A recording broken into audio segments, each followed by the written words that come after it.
Remember when you had to buy a gimbal to take super steady videos with your phone? Well, that might be a thing of the past with the gimbal technology built into the Vivo X50 Pro's main camera. Surprisingly, it doesn't just benefit videos. Photos are also a lot more usable.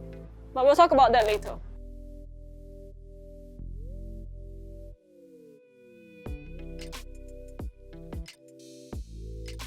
First off, specs. You might think that the Pro in the name makes it sound like a flagship phone, and it does, but the specs aren't quite flagship level. You get a Snapdragon 765G processor, which is mid-range, but at the top of the mid-range chips, if that makes sense. Modern-day processors cope fine with the general daily use of most consumers, and the 8GB of RAM inside helps to keep the phone running smoothly. There's only one configuration available in Singapore though, so you're stuck with 256GB of storage. I'd say that's enough for most people, but do keep in mind that there's no micro SD card slot, so you're stuck with that amount. A big plus point is the 90Hz refresh rate on the 6.56-inch AMOLED Full HD display, which also supports HDR10+. It's a vivid, sharp display, and there's nothing to fault here. Vivo kept the edges of the display curved, and as a result, it sits pretty well in the hand, and I haven't really noticed any false inputs. The back of the phone is where you get to see the selling point of the X50 Pro. The first thing you'll notice is the big camera bump. It's literally one rectangle stacked on top of another rectangle that's stacked on top of the phone body. The highest part of the bump is raised about 2mm from the back of the phone, which is quite a lot when you compare it to other phones with more subtle camera bumps out there. But more on the cameras later. Vivo has gone with a matte glass back in a single colour, at least in Singapore, Alpha Grey. They've said that this reduces fingerprint smudges and the likes, and I guess that's partially true. While it's not as obvious as on the glossy phone, you can still see the smudges if your fingers have a bit of moisture on them.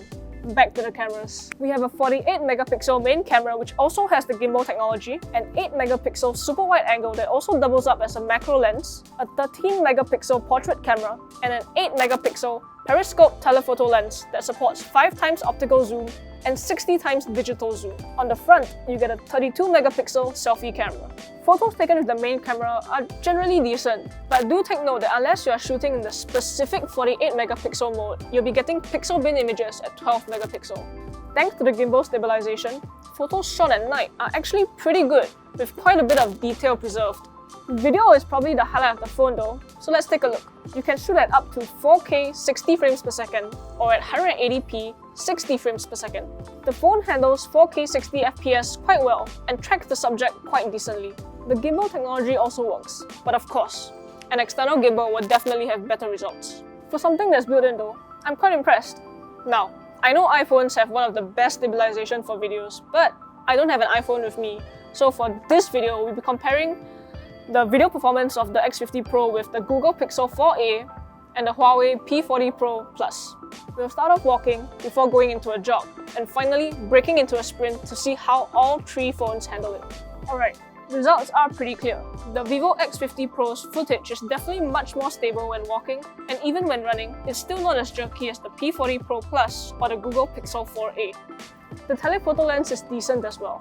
I've always believed that most consumers will never use photos zoomed in past a certain amount, say about maybe 10 times zoom, because at that level, handshake comes into play and you end up with really blurry, unusable photos. But the X50 Pro is incredibly stable even at 60 times zoom. And I mean, the photos aren't sharp of course because it's still a digital crop, but you don't get completely unusable photos because handshake is, I wouldn't say non-existent, but it's definitely significantly reduced. Here are two photos of the same bottle of irrigation wash. You'll notice that, sure, the one taken with the P40 Pro Plus is definitely more legible.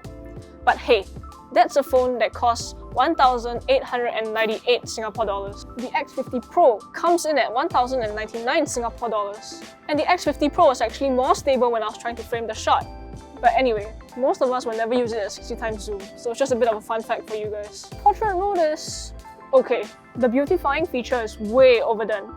And it might be a plus for some ladies, but I recommend turning it down or just turning it off if you don't like obviously beautified photos. Separation is okay, but as usual, smartphones still struggle from time to time with separation of hair from background. It's nothing too obvious though, and it'll be fine if you're just posting on social media. Battery life is pretty great. There's a 4,315 mAh battery in this, and it supports Vivo's Flash Charge 2.0, which charges at 33 watts. You'll go from 0 to 57% in 30 minutes, but I've typically not needed to charge the phone midway through the day. Nightly charges are fine. All in all, the Vivo X50 Pro is definitely an interesting option that the brand is offering. It has the claim of being the first phone in the world to use built-in gimbal tech, and it works surprisingly well for the first iteration. People who love taking videos with their phone or who want to vlog their day will be hard-pressed to say no to this, I think.